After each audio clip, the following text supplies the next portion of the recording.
सामान हमसे छीन लिया गया। एक आंदोलन और हुआ था, उसमें भी कुछ इस तरह का ही माहौल हमारे साथ हुआ। और अभी वर्तमान में जिस तरह से अक्टूबर के महीने में 10 अक्टूबर से लेकर जो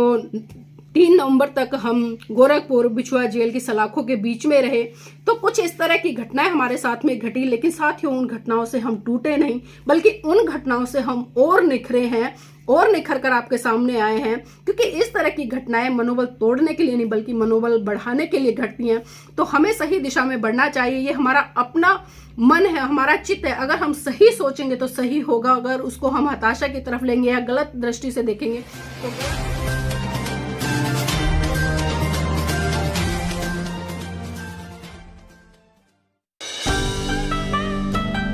तो आपसे निवेदन करती हूँ कि इस वीडियो को एक बार शेयर कर दीजिए। क्योंकि देखिए, शेयर करने में हमारा पैसा नहीं लगता, सिर्फ खाली एक अंगूठे का इस्तेमाल करके हमें शेयर वाले बटन को दबाना पड़ता है। और मैं चाहती हूँ कि महत्वपूर्ण जानकारी है तमाम बहुजन समाज के लोगों के साथ साथ में अन्य लोगों पर भी पहुँचे, क्योंकि आपके आईडी में हर तरह के लोग होते हैं। साथियों, जिस तरह से मैंने टाइटल लिखा है, भीमा कोरे गाँव की जो शौर्य गाथा है उस पर हम चर्चा करेंगे। क्योंकि 11 मार्च सन 1689 की इस दिन साथियों, जो संभाजी महाराज थे, जो कि बहुजन समाज खासकर महार जाति है उससे आते थे और बहुत ही शक्तिशाली योद्धा थे। और उनका बहुत एक शौर्य उस समय था और जिस तरह से लोग उनको मानते थे, उनकी आज्ञा का पालन करते थे, तो बहुत बड़े स्तर पर उनका जो मान सम्मान उस समय होता था। महार जाति से आते थे और संभाजी महाराज इनका नाम था। लेकिन जब संभाजी महाराज जिस तरह से काम कर रहे थे, तो कहीं ना कहीं जो पेशवा लोग थे, जो मनुवादी अवस्था के लोग थे, उनको उनका काम बिल्कुल भी पसंद नहीं आ रहा था। तो पेशवाओं ने किया क्या साथियों, संभाजी महाराज के शरीर के सैकड़ों टुकड़े करके जो तुलाराम नदी है उसमें उनके टुकड़ों को बहाने का काम किया। और पूरे जो जिला था उसमें एक खबर फैला दी कि कोई भी व्यक्ति जो संभाजी महाराज है उसका अंतिम संस्कार नहीं करेगा। और ये फरमान भी जारी कर दिया कि अगर कोई व्यक्ति संभाजी महाराज का अंतिम संस्कार करता है या किसी भी तरह से जो उनके शरीर के टुकड़े हैं उनको इकट्ठा करने का प्रयास करेगा, तो उसका भी वही हाल होगा जो संभाजी महाराज का हुआ है। मतलब एक तरह से महार जाति के लोगों के बीच में एक दहशत उत्पन्न करने का काम ब्राह्मणवादी लोगों ने किया। जो कि आप सभी जानते हैं, बाजीराव पेशवाओं का शासन चल रहा था। जो बाजीराव पेशवा 2 है उनका शासन उस समय चल रहा था। तो उन्होंने संभाजी महाराज को मार दिया, उनके शरीर के सैकड़ों की संख्या में टुकड़े किए और तुलाराम नदी में उनको फेंक दिया। तो साथियों, कई दिन बीते लेकिन महार जाति के लोग ये हिम्मत नहीं जुटा पाए और अन्य कोई व्यक्ति भी ये हिम्मत नहीं जुटा पाया कि जो महाराज हैं संभाजी, उनके शरीर का अंतिम जो क्रियाक्रम है वो किया जा सके। लेकिन उसी बीच में से महार जाति का एक पहलवान जिसका नाम गणपत राव था, वो हिम्मत जुटाता है और वो निकल कर आता है और उसने जो संभाजी महाराज थे उसके शरीर के टुकड़ों को इकट्ठा किया। और इकट्ठा करने के बाद साथियों उनको सुई धागे से सिला और सुई धागे से सिलने के बाद उन्होंने उनका जो पार्थिव शरीर जोड़ा, उसका अंतिम संस्कार किया। और अंतिम संस्कार करने के बाद साथियों उन्होंने महाराष्ट्र में, जो कि पुणे है, वहीं पर उन्होंने जो संभाजी महाराज थे उनकी समाधि बनाने का काम किया। और जब ये बात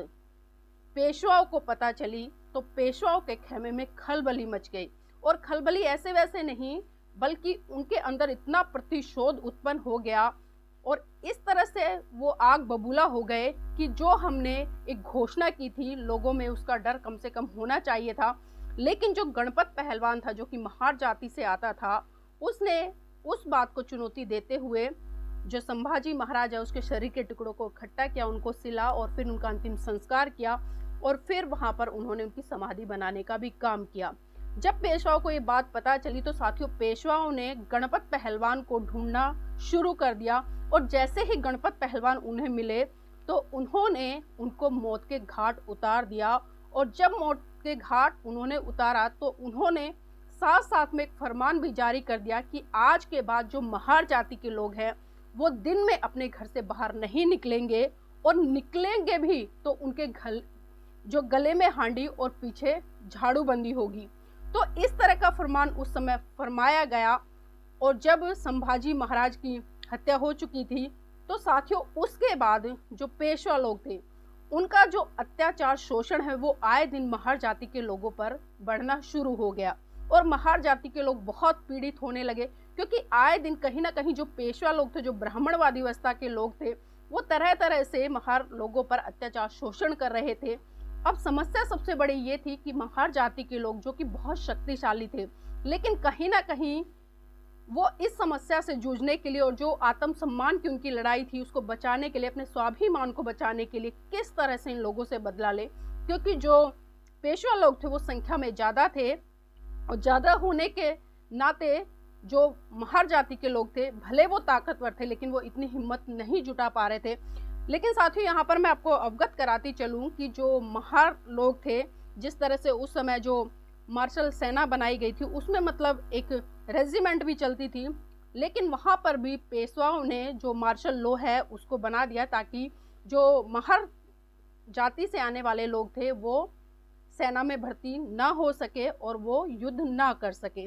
तो साथियों इसके बाद आए दिन मतलब अत्याचार शोषण इतने बढ़ गए कि जो महार जाति के लोग थे वास्तव में बहुत परेशान हो गए। और उसी समय साथियों भारत में जो अंग्रेज थे वो आए थे, वो भी कहीं ना कहीं धीरे धीरे अपना पैर पसार रहे थे। लेकिन जो ब्राह्मणवादी अवस्था के लोग थे, जो पेशवा लोग थे,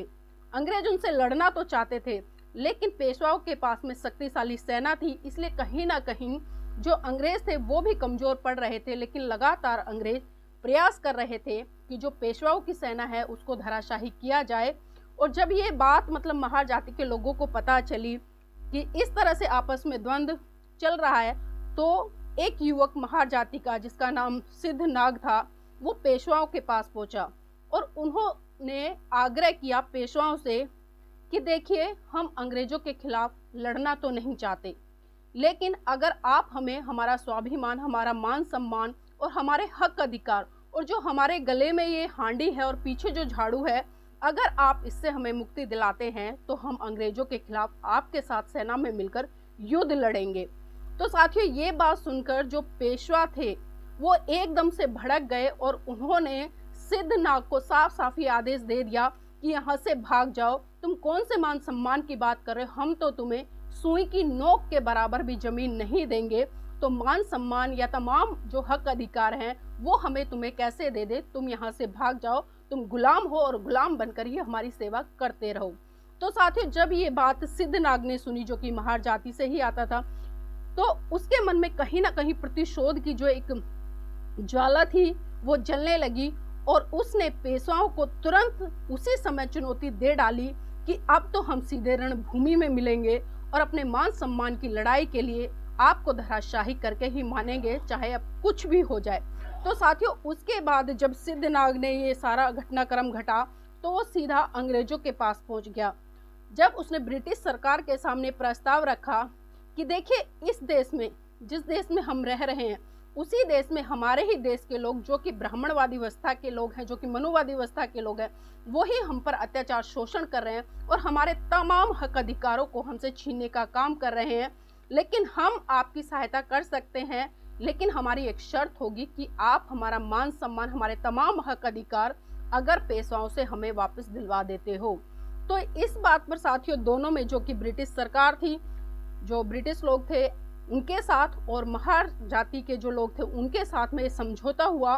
कि अगर वो विजयी होते हैं तो तमाम सम्मान के साथ हक अधिकार महार लोगों को जो ब्रिटिश सरकार वो दिलवाने का काम करेगी। तो साथियों उसके बाद में सिद्धनाग पेशवा अपने 500 महार सैनिकों को लेकर अंग्रेजों के पास पहुंच गया और उसी समय अंग्रेजों ने साथियों महार रेजिमेंट बनाई थी,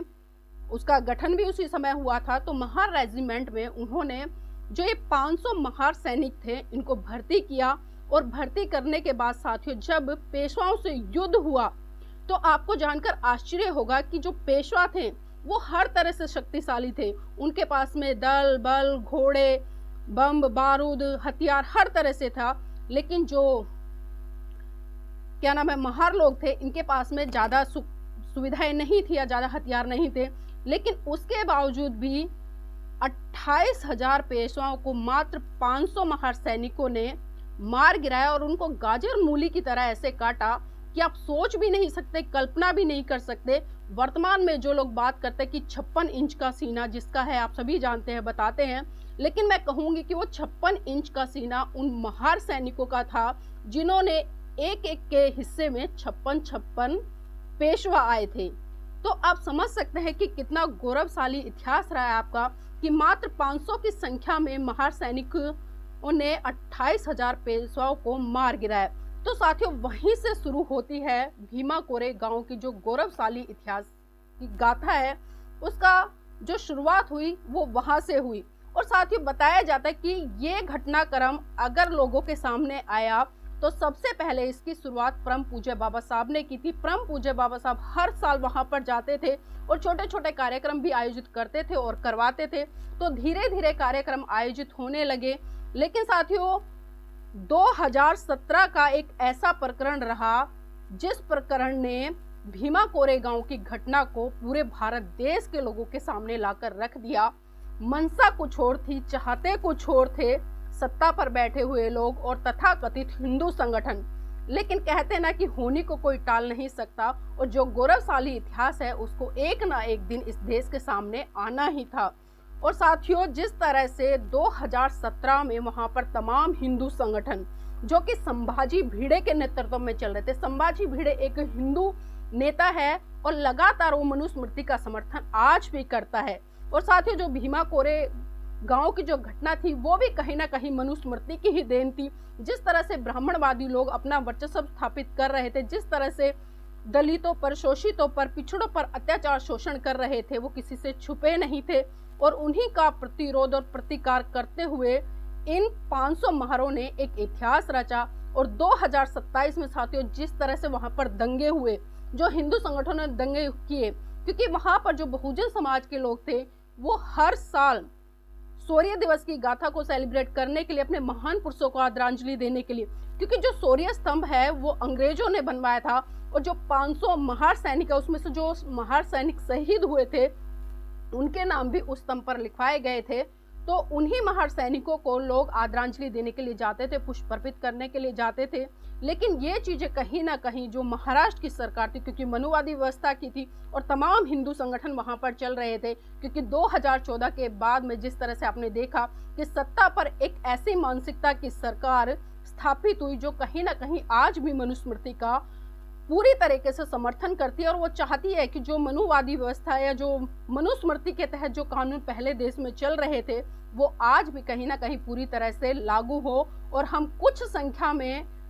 रहकर बहुत बड़े तबके को इस देश के गुलाम बना सके। तो साथियों, 2017 में ये प्रकरण रहा और इस प्रकरण में जब लड़ाई दंगे वहां पर हुए तो बहुजन समाज के तमाम युवा, कम से कम 200-300 युवाओं को सलाखों के पीछे जाना पड़ा। और आपको जानकर आश्चर्य होगा कि आज भी कम से कम 50-60 युवा जेल के पीछे सड़ रहे हैं उसी आंदोलन की वजह से। लेकिन विडंबना है कि उन्हें झूठे केस में फंसाया गया, उन पे दंगे जैसे, फसाद जैसे बहुत सारी एलिगेशन झूठे लगाए गए और आज भी वो लोग सलाखों के पीछे हैं। क्योंकि सत्ता आपको पता है किसकी है, किस तरह की मानसिकता, किस तरह का प्रशासन, ये किसी से छुपा नहीं है। और साथियों, तभी ये जो शौर्य दिवस का जो प्रकरण था भीमा कोरे गांव का था, ये तभी बहुत ज्यादा प्रचलन में आया और पूरे देश के लोगों को तब पता चला कि महार जाति से आने वाले 500 महार सैनिकों ने 28,000 पेशवाओं के टुकड़े टुकड़े कर कर जो भीमा नदी थी भीमा कोरे गांव के पास में, उसमें किस तरह से बहा दिया था और वहां पर इन्होंने इतिहास रचने का काम किया था। और साथियों, जब 2018 में जो भीमा कोरे गांव है, जो ये युद्ध हुआ था शौर्य दिवस का, इसको पूरे 200 साल हुए थे। और जब 200 साल इसके पूरे हुए तो पूरे भारत देश में बहुजन समाज के लोगों ने इसे बहुत बड़े स्तर पर सेलिब्रेट किया। और आपने देखा कि सोशल मीडिया पर एक तरह से लहर आ गई थी कि सभी लोग शौर्य दिवस की जो गाथाएं हैं उसको बताने का काम कर रहे थे, चाहे वो लिखित रूप में हो या वीडियो बनाने के माध्यम से या गाने बनाने के माध्यम से, मतलब हर तरह से शौर्य दिवस चारों तरफ आपको देखने को मिल रहा था सोशल मीडिया पर। तो साथियों, 2018 में बहुत बड़े स्तर पर शौर्य दिवस का प्रचार हुआ और भीमा कोरे गांव का जो शौर्य गाथा है वो सबके सामने आई। लेकिन साथियों, विडंबना ये है कि इस देश में जिस तरह की सरकारें हैं आज भी कहीं ना कहीं वो उस इतिहास को दोहराना चाह रही हैं। वो चाह रही हैं कि जो पेशवाओं का शासन पहले चलता था 1600 शताब्दी से लेकर आपने देखा है कि भारत जब आज़ाद हुआ तब तक, और अगर मैं वर्तमान की बात करूं, आज भी वो शासन कहीं ना कहीं विद्यमान है। रूप बदल गए हैं लेकिन आज भी व्यवस्था कहीं ना कहीं ऐसी बनी हुई है। अब ये मेरे एक भाई लिख रहे थे कि बहन जी आप सूर्य दिवस की बात क्यों कर रही हैं, क्या आप जातिवाद हो? अगर आप जातिवाद हो तो आप सूर्य दिवस मनाइए, लेकिन बौद्धों का इससे कोई मतलब नहीं है। लेकिन भाई जी मैं आपको बता दूं, मैं जातिवादी नहीं हूं, लेकिन जिन सूरवीरों ने,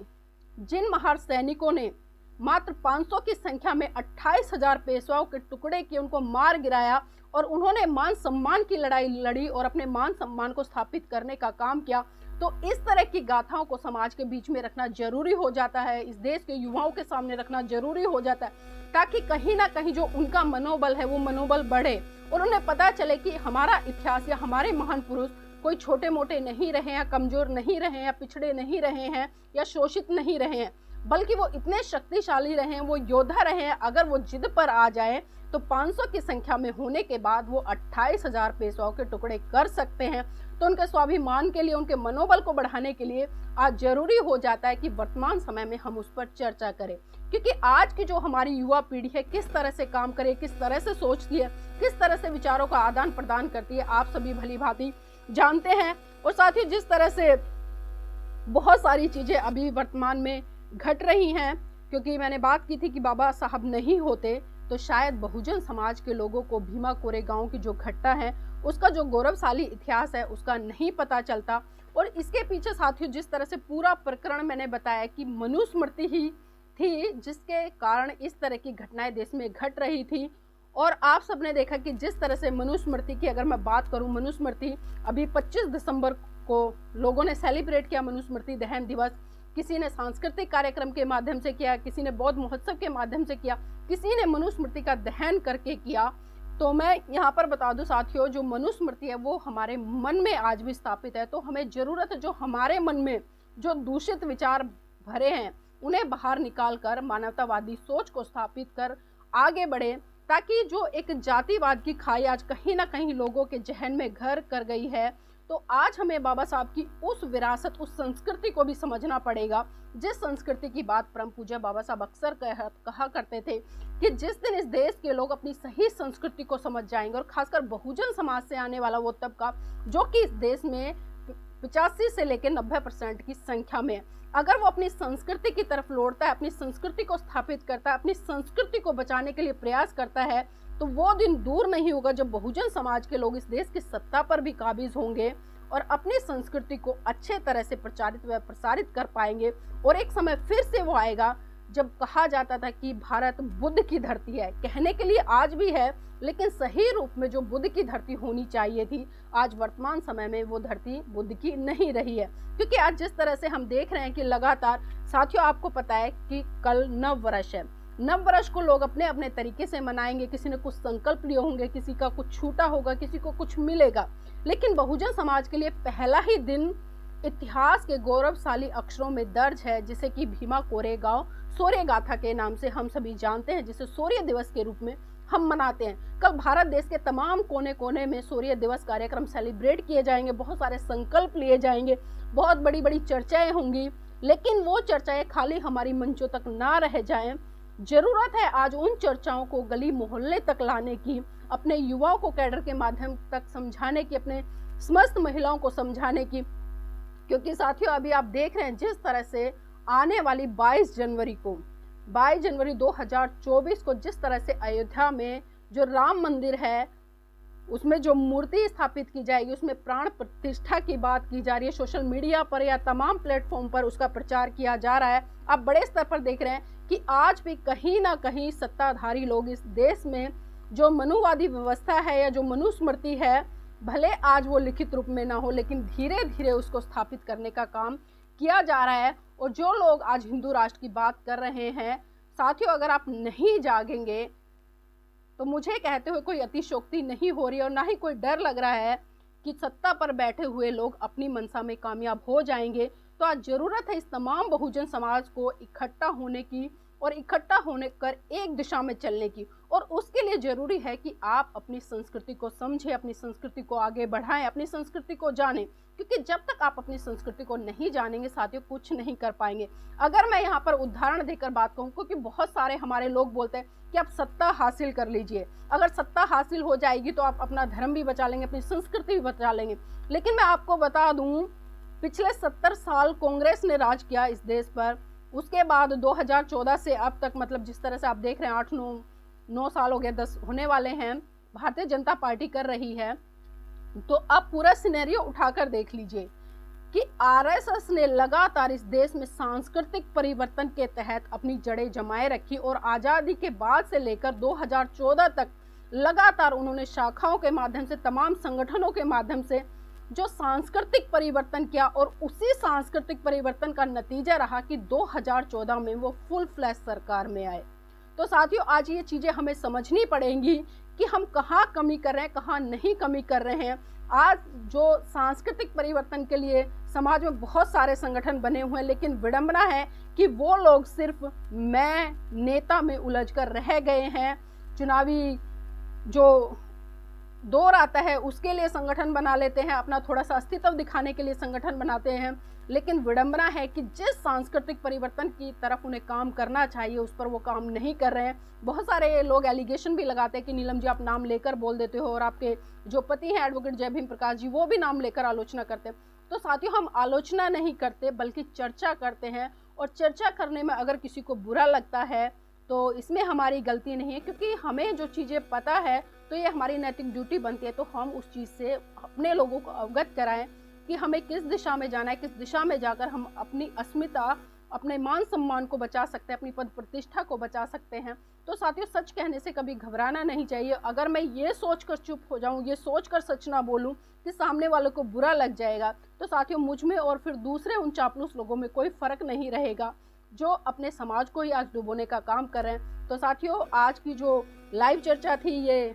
रही, और आप लोग इतनी भारी से सामान हमसे छीन लिया गया। एक आंदोलन और हुआ था, उसमें भी कुछ इस तरह का ही माहौल हमारे साथ हुआ। और अभी वर्तमान में जिस तरह से अक्टूबर के महीने में 10 अक्टूबर से लेकर जो 3 नवंबर तक हम गोरखपुर बिछुआ जेल की सलाखों के बीच में रहे, तो कुछ इस तरह की घटनाएं हमारे साथ में घटी। लेकिन साथियों, उन घटनाओं से हम टूटे नहीं, बल्कि उन घटनाओं से हम और निखरे हैं और निखर कर आपके सामने आए हैं, क्योंकि इस तरह की घटनाएं मनोबल तोड़ने के लिए नहीं बल्कि मनोबल बढ़ाने के लिए घटती हैं। तो हमें सही दिशा में बढ़ना चाहिए, ये हमारा अपना मन है, हमारा चित्त है। अगर हम सही सोचेंगे तो सही होगा, अगर उसको हम हताशा की तरफ लेंगे या गलत दृष्टि से देखेंगे तो गलत होगा। तो आई होप, उम्मीद करती हूँ कि 2024 इस देश के लिए बहुत अच्छा हो, और इस देश की सत्ता पर बैठे हुए लोगों को सद्बुद्धि आए और वो इस देश के तमाम लोगों के लिए काम करे। तो साथियों, इन्हीं मंगल कामनाओं के साथ मैं आज की जो अपनी लाइव चर्चा उसको समाप्त करती हूँ और आप सबसे विदा लूंगी। जय भीम, नमो बुद्ध।